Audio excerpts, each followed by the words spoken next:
ಕುಲಕರ್ಣಿ, ನೀವು ನಿಮ್ಮ ಸಾಹುಕಾರರು ನಾನು ಹೊರಕ್ಕೆ ಬಯಲಿ ಹಾಕಿದಕ್ಕ ನಂದು ಒಪ್ಪಿಗೆ ಐತಿ. ಆದ್ರ ನಂದು ಒಂದು ಕಂಡೀಷನ್ ಐತಿ, ಅದಕ್ಕೆ ನೀವು ಒಪ್ಪಿದ್ರ ನೋಡಿ. ನೋಡ್ತಮ್ಮ ಅರ್ಜುನ, ರೊಕ್ಕ ಕೊಟ್ರ ಈ ಜಗದಾಗ ಪರ್ಮಿಷನ್ ಯಾರಿಗೂ ಕೊಡ್ತಾರ ಅಂದಂಗ ನೀ ನಮ್ಮ ಕಂಡೀಷನ್ ಒಪ್ಪದಿಯಲ್ಲ ಅವತ್ತಮ್ಮ. ಈಗ ಹೇಳು ನಿಂದ ಏನದ? ನೋಡು ಕುಲಕರ್ಣಿ, ನೀವು ಫ್ಯಾಕ್ಟ್ರಿ ಕಟ್ಟುವುದರಿಂದ ಕಲಿತವರಿಗೆ ಉದ್ಯೋಗ ಸಿಗುತ್ತದೆ ನಿಜ. ಆದರೆ ಫ್ಯಾಕ್ಟ್ರಿ ಕಟ್ಟಲು ಸರ್ಕಾರ ನಿಗದಿ ಮಾಡಿರುವ ಜಮೀನು ಪಾಳು ಇಲ್ಲ ಬಂಜರು ಭೂಮಿ ಆಗಿರಬೇಕು. ಅದನ್ನು ಬಿಟ್ಟು ಫಲವತ್ತವಾದ ಭೂಮಿಯನ್ನೇ ಬಳಸಿಕೊಳ್ಳುತ್ತಿದ್ರಲ್ಲ, ಯಾರು ಕೊಟ್ಟರು ನಿಮಗೆ ಪರ್ಮಿಷನ್? ಎಲ್ಲಿದೆ ಕಾನೂನು? ಮೊದಲ ನನ್ನ ಪ್ರಶ್ನೆಗೆ ಉತ್ತರ ಕೊಡ್ರಿ. ತಮ್ಮ ರೊಕ್ಕ ಕೊಟ್ರ ಎಲ್ಲರೂ ಕಾಣ್ಮುತ್ತಂದ್ರೆ ಸಾಧಕ್ ಕಾಣ್ಮುಸ್ತಾರ.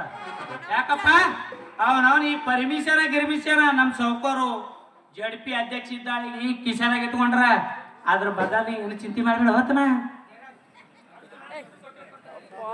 ಏ ಅರ್ಜುನ, ದುಡ್ಡು ಕೊಟ್ಟರೆ ಈ ದುನಿಯಾದಲ್ಲಿ ಸರ್ಕಾರ ಕಾನೂನು ಕಣ್ಣರು ಕಾಣದಂತೆ ಕಣ್ಣು ಮುಚ್ಚಿಕೊಂಡು ಕುಳಿತು ಬಿಡ್ತದೆ. ನೀನೇಕೆ ಅದರ ಬಗ್ಗೆ ತಲೆ ಕೆಡಿಸಿಕೊಳ್ಳುತ್ತಿ? ಏ ಕುಲಕರ್ಣಿ, ಕೊಟ್ಟ ಮಾತ್ರದಂತೆ ತಂದು ಕೊಟ್ಟು ಬಿಡು ಆ ಹಣವನ್ನು ಇವನಿಗೆ.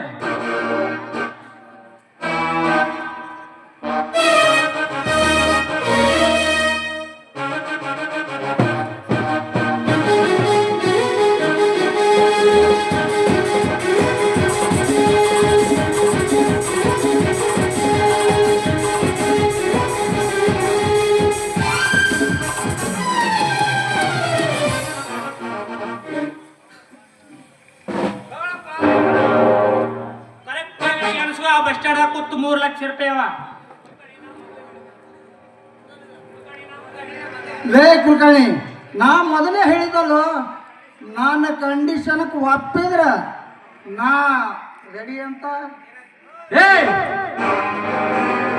ಮಾತಿನಿಂದ ದುಡ್ಡು ಕೊಟ್ಟು ಮತ್ತೆ ನೋಡಿದ ಕಂಡೀಷನ್. ಲೇ ಜಯರಾಜ್, ನೀನು ನನಗೆ ಕೊಡುತ್ತಿರುವ ಹಣವನ್ನು ನಿನ್ನ ಹತ್ತಿರ ಇಟ್ಟುಕೊಂಡು ಹಣವನ್ನು ತಿಂದು 3 ದಿನ ಬದುಕಿ ತೋರಿಸ್ರಿ.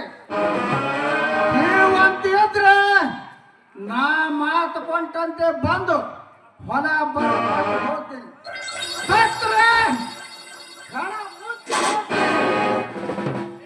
ಏನಂತೀರ? ಲೇ ಸಕ್ಕಿನ ಬಡವ, ಕಾಗದ ತಿಂದು ಬದಲಕ್ಕೆ ಹಾಕಿವ್ ನಾವು ಕತ್ತಿ ತಿಳಿದವನು ಆ ನುಚ್ಚ. ಅರ್ಜುನ, ಇಲ್ಲಿ ವಡಾಪಾವ್ ಅಂಗಡಿ ಎಷ್ಟು ನಿಂದಿರ್ತಾವ ಅಷ್ಟು ತಿಂದ್ರು ಮನಿ ಬದುಕಲಾಗ್ಯದ. ಈ ರೊಕ್ಕ ತಿಂದು ಹೆಂಗ ಬದುಕ್ತಿವ ತಮಾನಿ? ಏ ಕುಲಕರ್ಣಿ,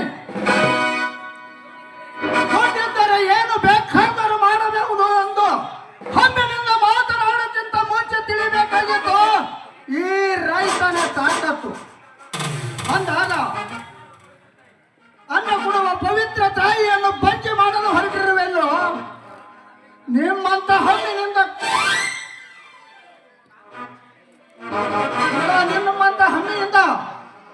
ಕಾನೂನು ಪರ್ಮಿಷನ್ ಕೊಂಡುಕೊಳ್ಳಬಹುದು.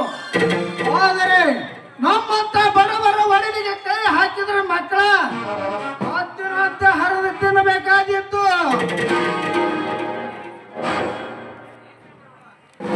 ಲೇ ಸಕ್ಕಿನ ಬಡವ, ಹತ್ತಿರಂತೆ ಹರಿದು ತಿನ್ನಲು ಬಂದರೆ ಕೊಪ್ಪಿದ ಈ ನಿನ್ನ ದೇಹವನ್ನು ತುಂಡು ತುಂಡಾಗಿ ಕತ್ತರಿಸಿ ನಾನು ಸಾಕಿದ ನಾಯಿಗಳಿಗೆ ಹಂಚಬೇಕಾಗುತ್ತದೆ. ಹುಷಾರ್.